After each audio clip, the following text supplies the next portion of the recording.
Okay, I don't know about you, but after a summer break or a summer vacation, I am like a mess.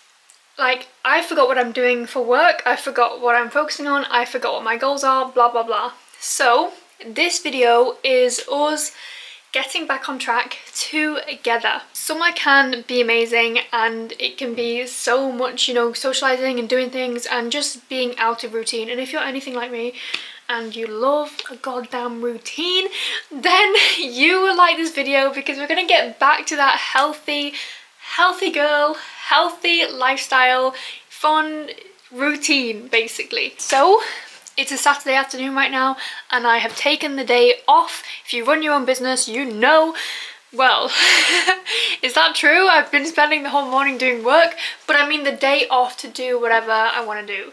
And yeah, that's a blessing, to be honest. So we are about to start getting back on track. Okay, so if you are on this journey with me of getting back on track, then the first thing you need to do is something for yourself.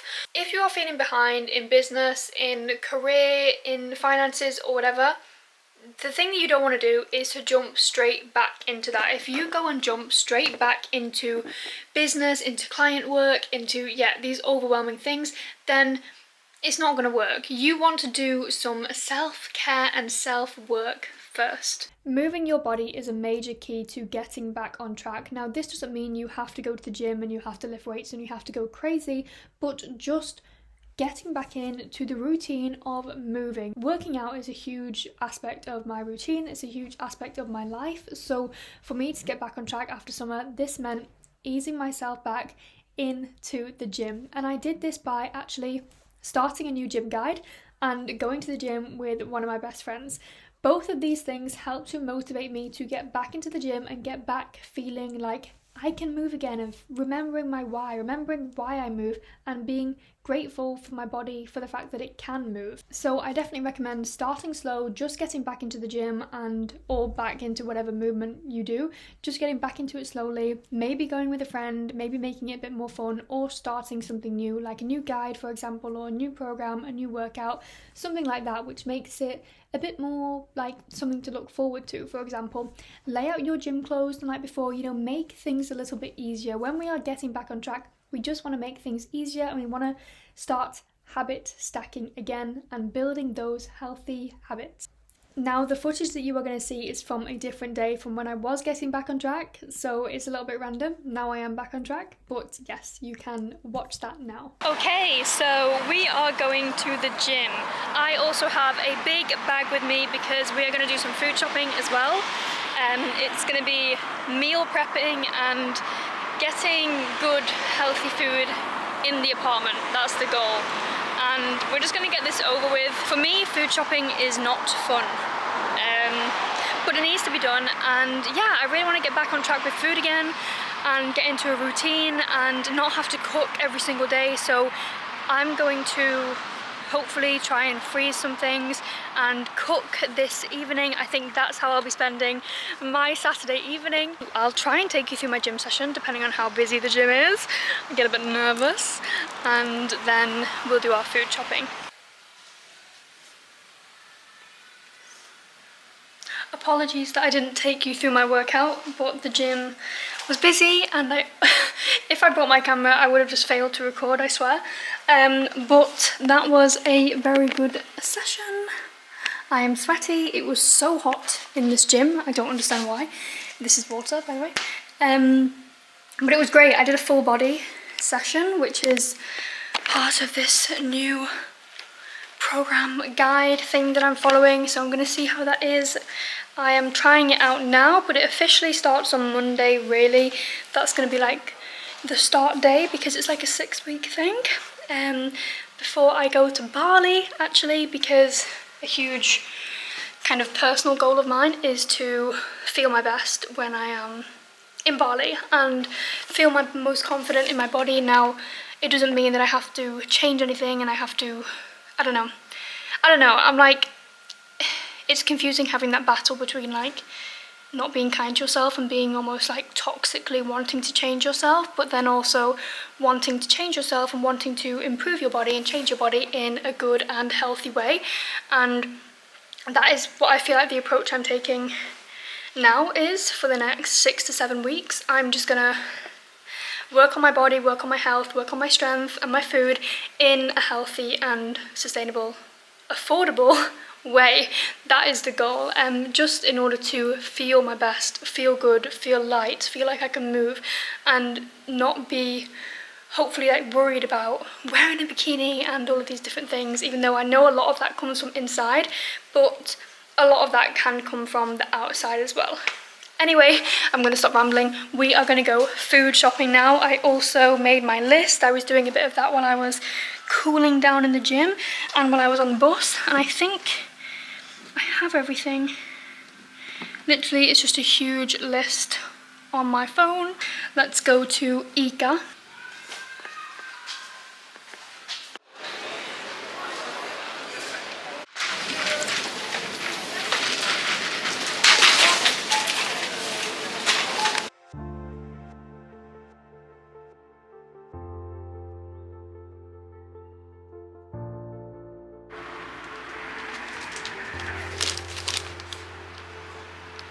Okay, so I am back home and now it is time to actually cook. So I'm going to make a lentil bolognese and that is going to be to freeze. Now, I love eating salads and fresh things and that's usually what I go for, but I find that when I have something frozen in the fridge, it's so much easier to, well, stay consistent with eating meals. And that is something that I'm really focusing on right now. So I decided to go for a lentil bolognese. I've done it before. It was pretty good, super easy to freeze. You can have it with pasta, quinoa, couscous, whatever. So that is what we're doing right now. I especially love meal prepping because during the week I work from home mainly now. Most of you know that I used to work in a cafe, which meant that I had a lot of food from the cafe, so I never really had to meal prep.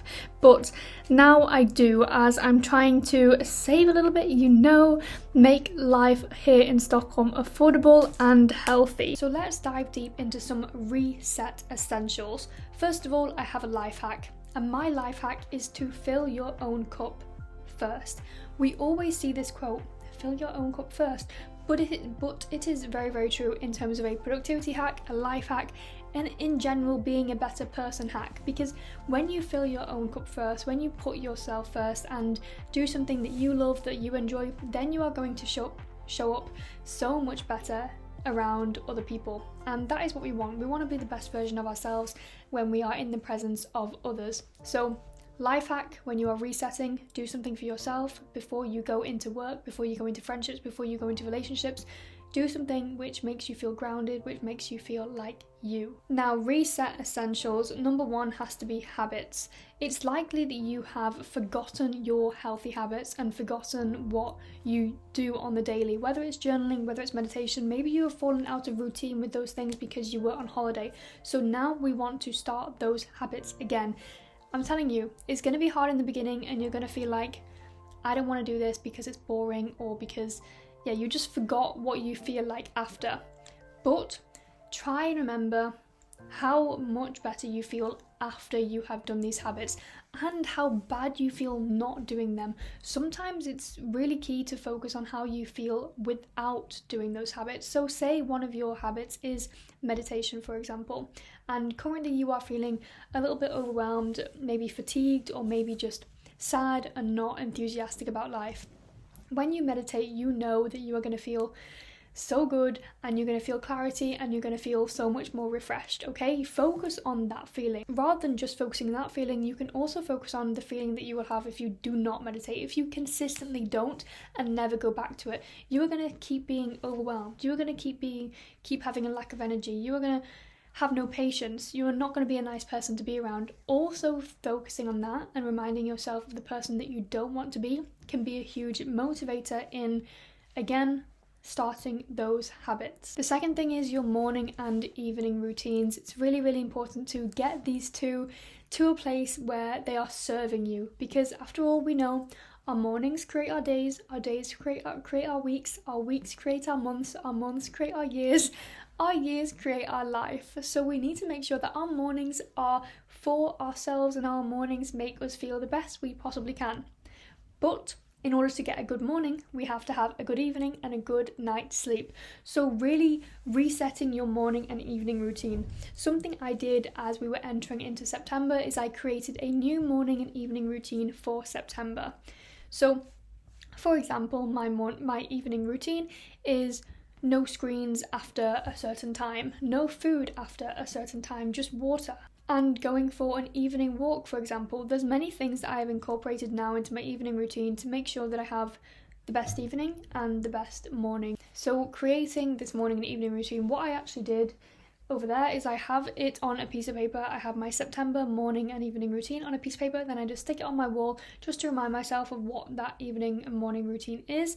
But if you really want to make sure you stick to it, if you have a weekly schedule, a weekly plan, then put your morning and evening routines in your weekly schedule and in your daily plans, right? So that you are ticking them off, so you are definitely doing them, because it's not enough to put it on your wall and leave it there, because eventually it just becomes part of the environment and you don't notice it anymore. So actually putting it into your day-to-day and weekly schedule / weekly plan.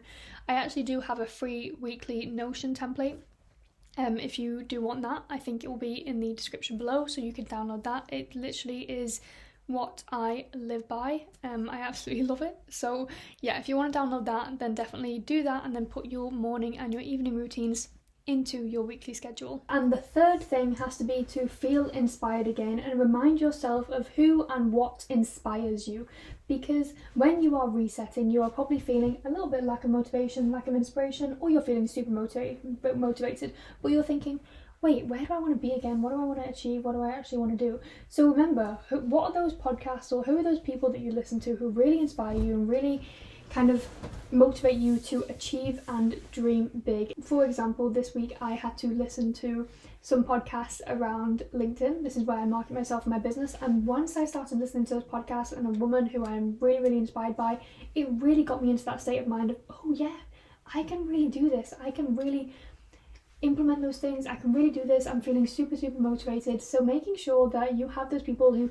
inspire you and keep you motivated and yeah, just get you feeling like, yes, you can do anything, because it's really, really important to have that. And sometimes I think we think we have it all, you know, we think we can inspire ourselves and motivate ourselves and do everything internally. And as much as I believe that we have the answers inside pretty much for everything, there are still so many incredible people who can just give you those nuggets of inspiration and make you feel like you can do anything. So find out what those are and get inspired to, reset into your best version. And that brings me to the end of this video, and that was my 3 reset essentials. If you enjoyed this video and if you are feeling like summer is over and you are ready for a reset, then I hope this video really, really helped you. If you are wanting productivity hacks and productivity tips, then definitely subscribe to this channel, because there is lots more coming. And don't forget to download the weekly Notion free timetable. I literally live by this. It's the best thing ever, honestly. But hopefully see you in the next video. Thank you so much. Have a beautiful day, week, month, life. Bye.